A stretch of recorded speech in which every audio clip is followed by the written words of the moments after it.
গুরুবেই নমঃ। নমস্কার বন্ধুরা, আপনাদেরকে স্বাগত আমার এই চ্যানেল স্পিরিচুয়াল আধ্যাত্মিক ব্লকে। যারা আমার চ্যানেলে নতুন বন্ধু, সেসব বন্ধুদের উদ্দেশ্যে বলছি, যদি আপনাদের আমার এই চ্যানেলটি ভালো লেগে থাকে তো প্লিজ লাইক, শেয়ার, সাবস্ক্রাইব করার রিকোয়েস্ট রইল।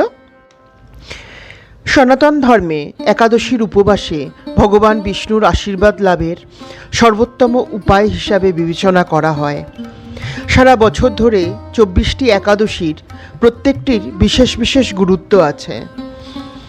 তবে ফাল্গুন মাসের শুক্লপক্ষের এই বিজয়া একাদশীর উপবাসের ব্রত রাখলে মান্যতা যে জীবনে সাফল্য আসে এবং সর্বক্ষেত্রে বাধা বিপত্তি দূর হয় ভগবান বিষ্ণুর কৃপায়। এখন আসছি, কবে পড়েছে বিজয়া একাদশী। 2026 সালের বিজয়া একাদশী 13ই ফেব্রুয়ারি 2026 শুক্রবার দিন পালিত হবে। একাদশীর তিথি 12ই ফেব্রুয়ারি রাত 12টা 22 মিনিটে শুরু হবে এবং 13ই ফেব্রুয়ারি দুপুর 2:55 মিনিটে শেষ হবে বিশুদ্ধ পঞ্জিকা মতে। হিন্দু ধর্মে উদয় তিথির স্বীকৃতির কারণে 13ই ফেব্রুয়ারি বিজয়া একাদশীর পালিত হবে। পরের দিন 14ই ফেব্রুয়ারি সকাল 7টা 13 মিনিট থেকে 9টা 21 মিনিটের মধ্যে উপবাস ভাঙা হবে। এখন আসছি বিজয়া একাদশীর ব্রাহ্ম মুহূর্তের পূজা পদ্ধতিতে। বিষ্ণু পুরাণ ও কৈবত্য পুরাণ অনুসারে বিজয়া একাদশীতে ব্রহ্ম মুহূর্তে ঘুম থেকে উঠে স্নান করে পরিষ্কার পোশাক পরিধান করে প্রথমে ভগবান বিষ্ণুর ধ্যান করতে বলা হয়েছে। এরপর উপবাস পালনের সংকল্প করতে বলা হয়েছে। যে কোনো ব্রত পালনে সংকল্প নেওয়াটা খুবই জরুরি। এরপর উপবাস পালনের সংকল্প নিয়ে যে যার বাড়িতে ঠাকুর ঘরে বা ভগবানের প্রার্থনা স্থলে একটি ছোট বেদিতে সাদা বা হলুদ কাপড় বিছিয়ে তাতে দেবী লক্ষ্মী ও ভগবান বিষ্ণুর মূর্তি বা ছবি স্থাপন করতে বলা হয়েছে। এরপর বেদির উপর চন্দনের টিকা লাগিয়ে নমো বিষ্ণু, নমো বিষ্ণু, নমো বিষ্ণু বলুন। এরপর ওই বেদির উপর তুলসী পাতা, হলুদ ফুল ও সাদা ফুল দিয়ে সাজিয়ে দেবী লক্ষ্মী ও নারায়ণের মূর্তি বা ছবি বসান। এরপর ভগবানের উদ্দেশ্যে ধূপ ও ঘিয়ের প্রদীপ জ্বালাতে বলা হয়েছে এবং সামান্য কিছু ফল ও মিষ্টি ভগবানের উদ্দেশ্যে নিবেদন করুন। এরপর বিজয়া একাদশীর ব্রত পালন করে ভগবানের উদ্দেশ্যে এই মন্ত্র পাঠ করুন। ওম শ্রী মহালক্ষ্মী চ বিদ্মহে বিষ্ণুপত্নী ধীমহি তন্ন লক্ষ্মী প্রচোদয়াৎ।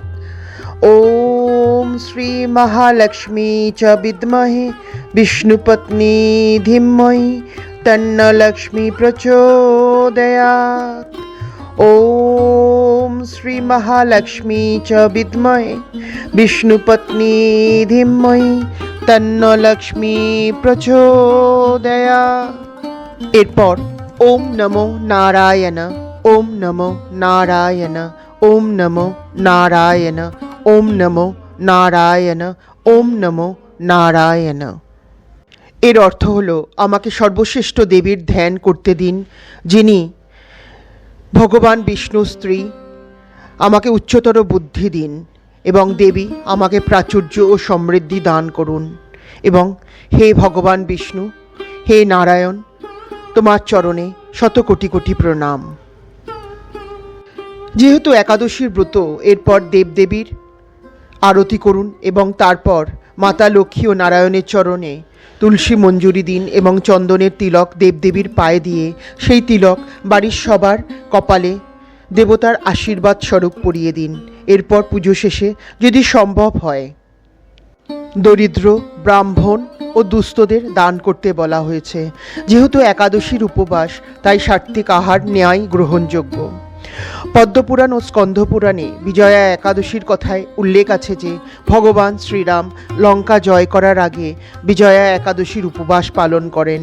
এই ব্রত পালনের জন্যই তিনি রাবণের উপর বিজয় হয়েছিলেন।